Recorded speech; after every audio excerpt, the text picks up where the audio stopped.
तुम्हारी दुआएं कबूल हो जाएं। और यही वजह मैं भी चाहता हूं कि तुम्हारी दुआएं कबूल हो जाएं और मेरी भी हो जाएं। यही वजह है कि हम लोग बुजुर्गों के पास जाते हैं, हम लोग अल्लाह वालों के पास जाते हैं।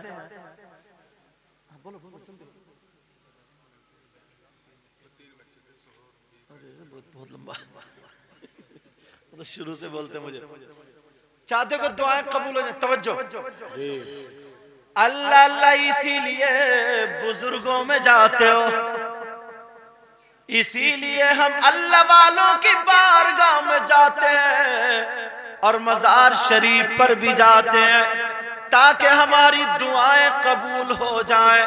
मगर सबकी हाथों हाथ उनको रिजल्ट नहीं मिलता, फौरन रिजल्ट नहीं मिलता। अब जरा सुनो, वो बारगाह कहाँ है, वो कौन सी बारगाह है जहाँ दुआ 100 के 100% कबूल होती है।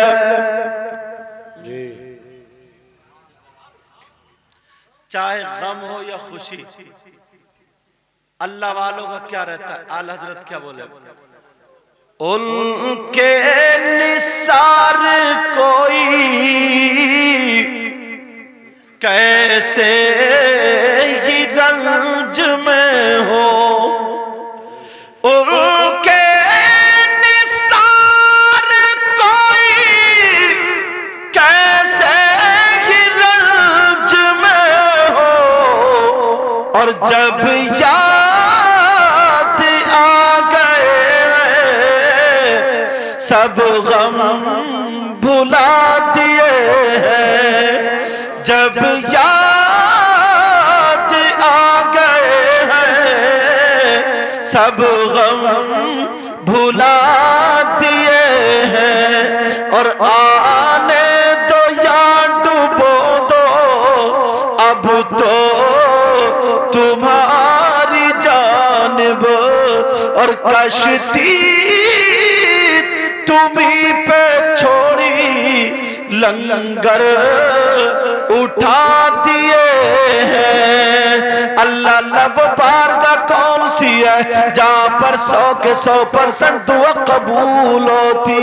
ओ मुसलमानों सुनो, वो बारगाह कहीं और नहीं, वो बारगाह कोई और नहीं, वो बारगाह तुम्हारी माँ और तुम्हारे बाप, माँ बाप की बारगाह है।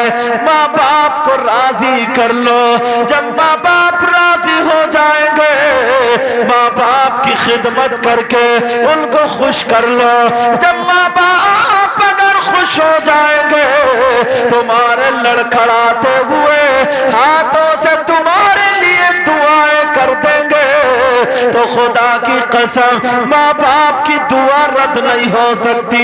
इसलिए ये मेरे आका कहते हैं, ये वो नबी कहते हैं जिस नबी ने कहा खुदा का तुमने मान लिया, जिस नबी ने कहा जन्नत तुमने मान लिया, वही नबी फरमाते हैं दुआ उल वालिदैन अल औलादिहिमा का दुआ अल उम्मती ही। नबी फरमाते हैं माँ बाप की दुआ औलाद के हक में ऐसी होती है जैसे मुझ मोहम्मद की दुआ मेरी उम्मत के हक में होती है। माँ बाप की दुआ औलाद के हक में ऐसी होती है जैसे नबी की दुआ अपनी उम्मत के हक में होती है। तो अब सबक क्या मिला यहां से, माँ बाप से दुआएं लेना है, काम कैसा करना है। मगर बाज ऐसा भी हमने सुना कि उसने 2-4 बीघे जमीन के चक्कर में माँ बाप को गला घोट के मार दिया। ऐसी भी औलाद है। 7 बीघे जमीन नाम में आ नहीं रही थी, तो बुढ़िया बुड्ढों के नाम में आ रही थी, तो उसने कहा लाओ आज बुढ़िया बुड्ढों का काम पूरा कर दूं। सगे बेटे ने माँ बाप का गला घोट के मार दिया। सगे बेटे ने जमीन के चक्कर में जिस माँ बाप ने अपने बच्चे को पाला, लाल खून काला कर दिया, सब कुछ हो गया, मगर आज उसी बेटे ने अपने हाथों से गला घोट के माँ बाप को मार दिया। ये नबी की तालीम नहीं है। मेरे नबी की तालीम ये है, अगर जिससे माँ बाप नाराज हैं उससे उसका नबी भी नाराज है और उससे खुदा भी नाराज है। अगर नबी और खुदा और माँ बाप नाराज हो गए तो उनकी नमाजें भी कबूल नहीं होती, उनके रोजे भी कबूल नहीं होते, उनकी ज़कात भी कबूल नहीं होती, उनका हज भी कबूल नहीं होता और उनका जलसा भी कबूल नहीं होता, उनकी तकरीर भी कबूल नहीं होती, उनकी नात भी कबूल नहीं होती, उनकी कोई इबादत काबिल कबूल नहीं है जिनके माँ बाप जिससे नाराज। बेशक बेशक। समझ में आ गई बात? अब दूसरी बात मैं ये कह रहा था, अल्लाह वालों की बारगाह में जाया करो, अल्लाह वाले, और उनसे मांगा करो। मगर सुनो, अल्लाह वाले मतलब मजार शरीफ पर, मगर इतना सुन लियो, मजार पे मर्दों का जाना जायज है, औरतों का नहीं जी। औरतों का मजार पे जाना जायज नहीं। वो बात अलग है कि सबसे ज्यादा औरतें पटी पड़ी, मगर ये भी कमी हमारी है। बताऊं क्यों? औरतें कहीं आसमान से नहीं टपकी हैं, जमीन से नहीं निकली हैं, समंदर में बह के नहीं आई हैं। जो मज़ारात पर औरतें अमेरिका, अफ्रीका या अफगानिस्तान वगैरह से नहीं आई हैं, ये हमारी तुम्हारी बहन बेटियां जी। क्यों नहीं रोका? ये हमारी तुम्हारी बच्चियां हैं। और सुनो, कुरान में है, व इज़ क़ाला रब्बुका लिल मलाइकति इन्नी जाइलुन फिल अर्दि खलीफा। इसकी अगर तफसीर पढ़ो ना तो जिन्नात कहाँ रहते हैं? जिन्नात जी। जिन्नात रहते हैं बियाबान में, जंगलात में, पहाड़ों में। मगर अफसोस ये है, बियाबान में तुम जाते हो, जंगलात में तुम जाते हो, पहाड़ों में तुम जाते हो, तुम्हें जिन्नात नहीं चिपटते। इसे घर में आटा गूंथते गूंथते जिन आ गया, इसे झाड़ू मारते मारते जिन आ गया।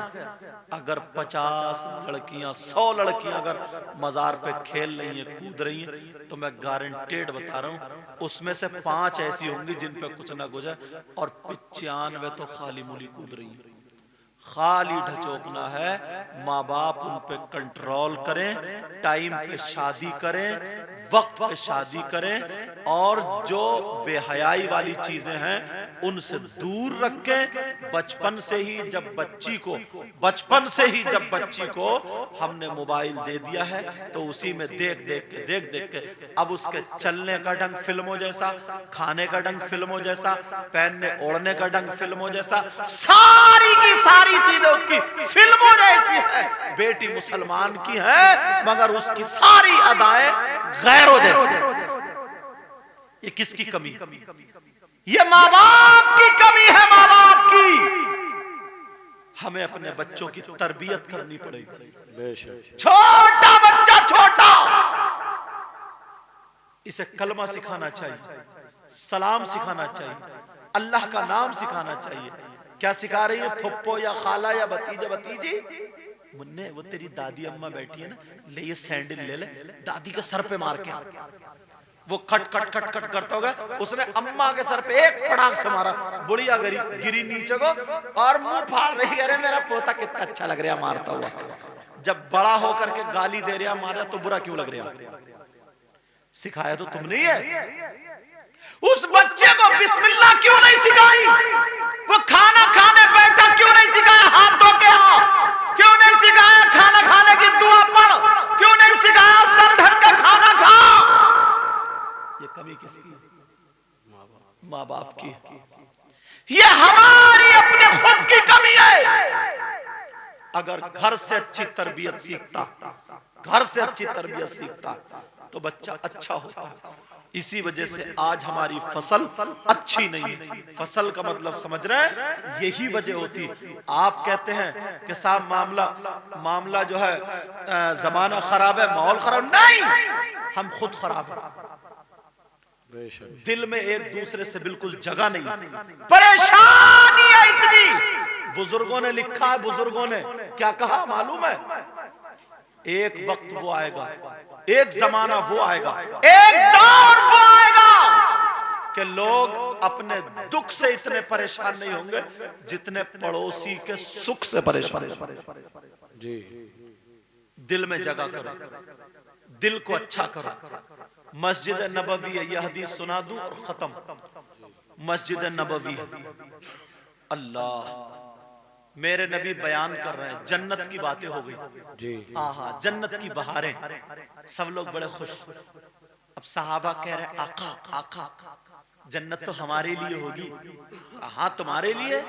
आका किसी एक की निशानदेही कर दो, किसी एक को बता दो।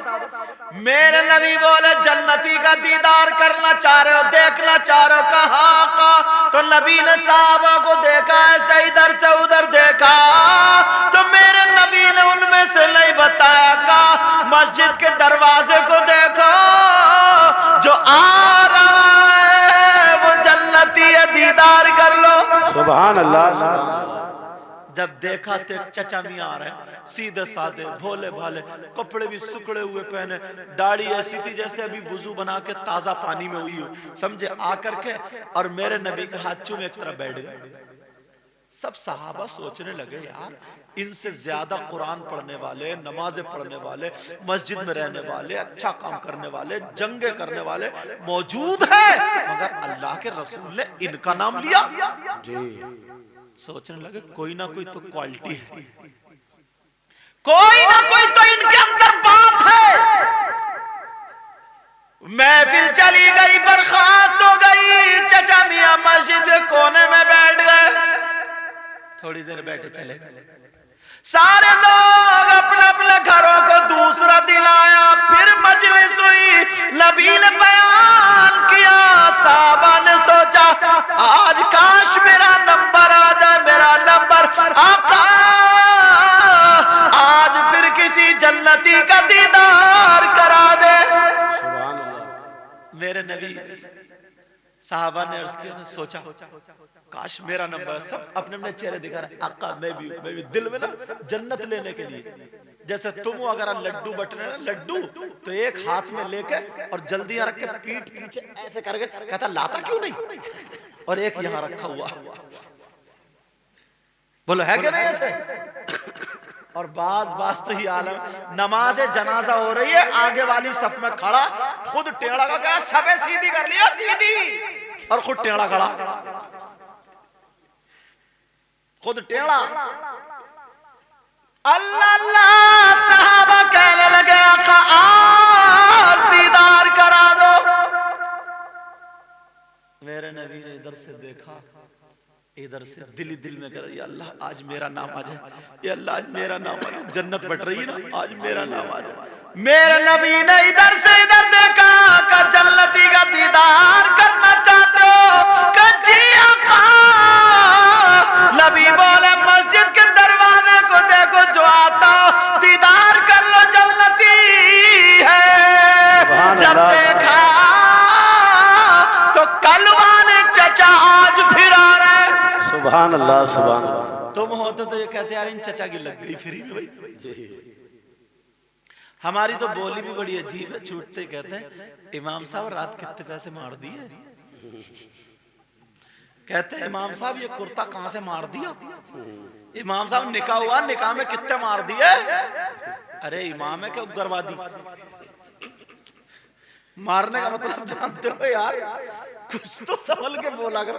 मैं भी समझता हूँ तुम्हारी नीयत गलत नहीं है, मगर जबान भी तो देखो क्या कह रही है।